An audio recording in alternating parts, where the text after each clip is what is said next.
ములుగు జిల్లా తాడువాయి మండలం మేడారంలో మినీ జాతరకు సర్వం సిద్ధమైంది. ఇవాళ నుంచి 4 రోజుల వరకు జరిగే జాతరను ఘనంగా నిర్వహించేందుకు ఏర్పాట్లు చేశారు అధికారులు.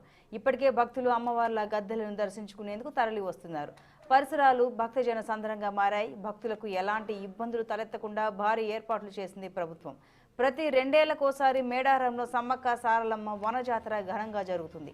మధ్యలో ఏడాది మినీ జాతర పేరిట గద్దెలను శుద్ధి చేస్తారు. 2 ఏళ్లకోసారి జరిగే ప్రధాన జాతరకు ఇతర ప్రాంతాల నుంచి కూడా భక్తులు వస్తారు. మినీ జాతరకు మాత్రం కేవలం మేడారం చుట్టుపక్కల గిరిజనులు మాత్రమే వస్తారు. కానీ కాలక్రమంలో మినీ జాతరకు కూడా భారీగా పోటెత్తుతున్నారు భక్తులు. దీంతో ఈ మినీ జాతరను కూడా తెలంగాణ రాష్ట్ర ప్రభుత్వం ప్రతిష్టాత్మకంగా తీసుకుంటోంది. ఇప్పటికే ఇక్కడకు భారీగా తరలి వచ్చారు భక్తులు. మొత్తం 30 లక్షల మంది వరకు వచ్చే అవకాశం ఉందని అంచనా వేస్తున్నారు.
ములుగు జిల్లా తాడువాయి మండలం మేడారంలో మినీ జాతరకు సర్వం సిద్ధమైంది. ఇవాల్టి నుంచి 4 రోజుల పాటు జరిగే జాతరను ఘనంగా నిర్వహించేందుకు అధికారులు ఏర్పాటు చేశారు.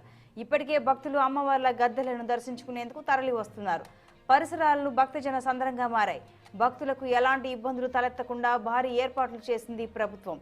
ప్రతి 2 ఏళ్లకోసారి మేడారంలో సమ్మక్క సారలమ్మ వన జాతర ఘనంగా జరుగుతుంది. మధ్యలో ఏడాది మినీ జాతర పేరిట గద్దెలను శుద్ధి చేస్తారు.